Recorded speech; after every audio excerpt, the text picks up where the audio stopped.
All right, we are finishing our notes from today. So I'm going to start with the domain and range down here. Okay, we said in general power functions are odd. Okay, odd powers. That's where we were, and then we did this. I'm going to do this again. I'm going to use a different example. So let's start. We have f of x. If we have f of x equal to x minus 3, then let's talk about the domain and range of the inverse and f of x. We have f of x, we're going to have f inverse of x. Let's compare the domains and ranges. We know that this function is this. All right, h is shifting it 3 places to the right, and it's a root function. That's what it looks like. What's the domain of this? The domain of this is x is greater than or equal to 3, right? That's where x exists. The range is y is greater than or equal to 0. Therefore, with the inverse of x, what will our domain be? Our domain will be y greater than or x greater than or equal to 0. Our range will be y greater than or equal to 3. Okay? And just so you know what it looks like, I'm going to draw it. The function, the inverse of this is right here. Right? The inverse function looks like this. It's x squared plus 3 equals y inverse. Okay? So that's what this function is. Let's look at what it does too. If this is y equals x, the line y equals x, this is a reflection over that. All right, so let's see what happens. The domain of f of x, which was in blue, becomes the range of the inverse function. And the range of the f of x becomes the domain of the new function. All right, and if I had a table of values, you would literally switch. You'd take the x's and put them in the y column. You'd put the y's, you'd put them in the x's column, and then you'd have your new domain and range.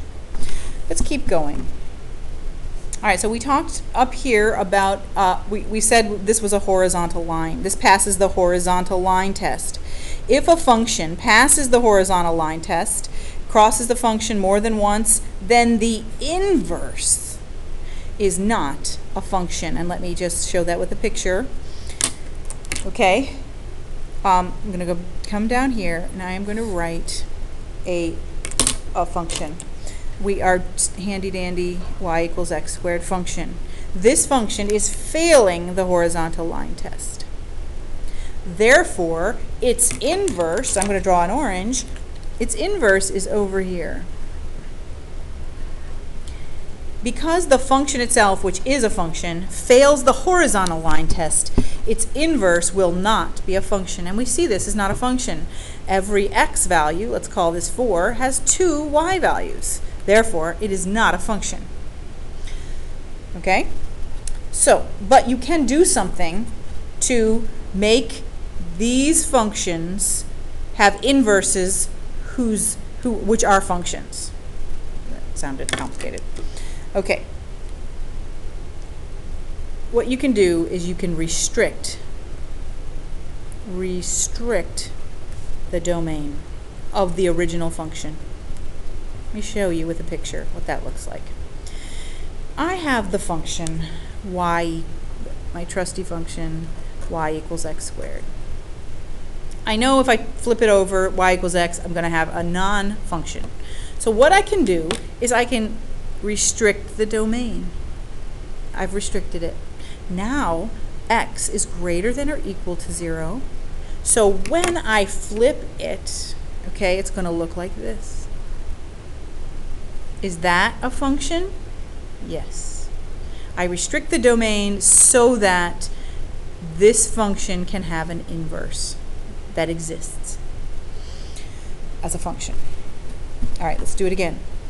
This function, absolute value, shifted left, x minus h. So that's over here, and in an absolute value, it just looks like a v, right? Now, it is an inverse, but, excuse me, it is a function, but its inverse would be a v this way and wouldn't be a function. So what I have to do to make this have an inverse, that's a function, is restrict the domain to a domain of x is greater than or equal to what? -3. If I have this function here, then its inverse will be a function.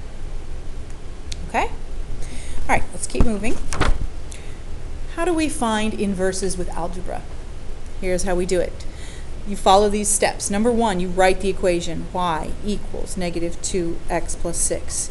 You switch x and y. So x is equal to -2y plus 6.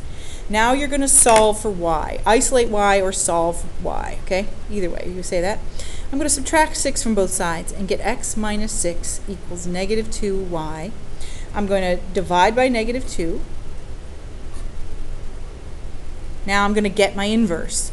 I get y, I'm solving for y, is equal to, apply the -2 to each term. -1/2 x, a -6 divided by a -2 is a +3. This function is the inverse of our original function. What did we do? We switched x and y, we solved for y, we have an inverse. Now, let's talk about this graphically. Let's graph both of these and see what they look like. So we're going to graph the first one in blue. I'm going to take -2x plus 6. So I go to my coordinate plane. I know how to graph a line. I have +6 as the intercept, and then I have a -2 slope.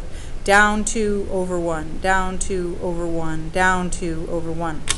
There's my first line, the function y. Let's graph the second line. It is going to be in pink, and it's going to have an intercept at 3, and it's going to have a slope of -1/2. So it's going to go down 1 over 2, down 1 over 2.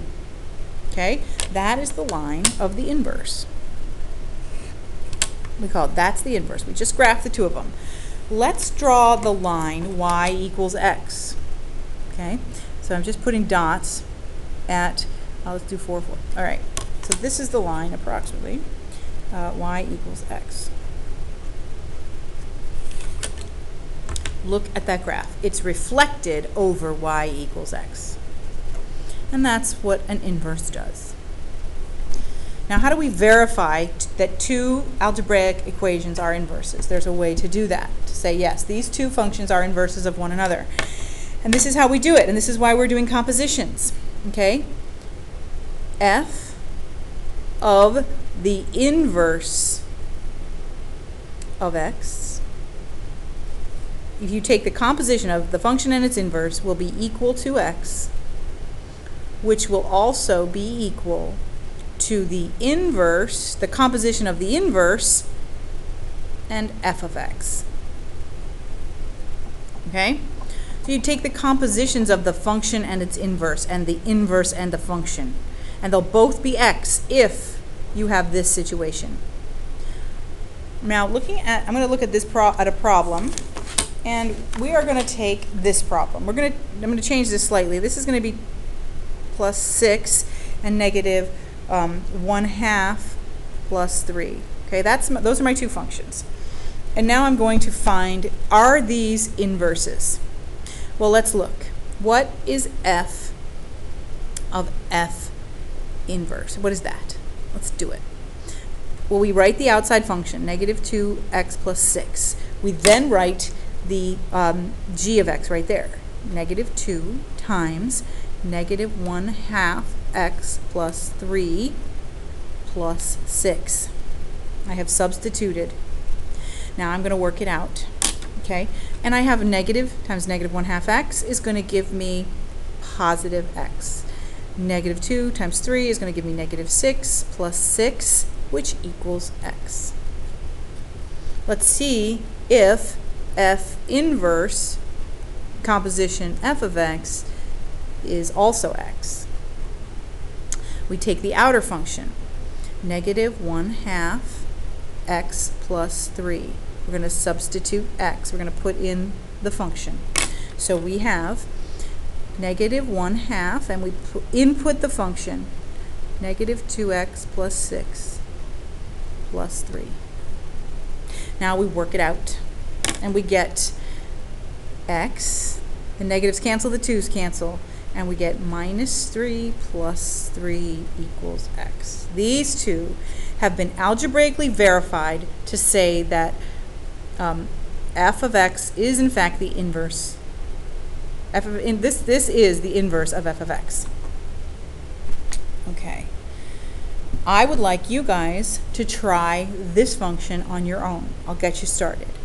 What are we going to do? We're going to write the original equation. Y equals the square root of x plus 2 plus 1 outside. Now we're going to switch. X equals the square root of y plus 2 plus 1. Now I want you to solve for y, and so that you numerically verify it, I want you to graph both functions being k of x and its inverse, whatever you find. Graph them both. You can use a calculator. And verify that they are inverses using this composition. Okay, down at the bottom. Use the composition of each to verify that they are, in fact, inverses.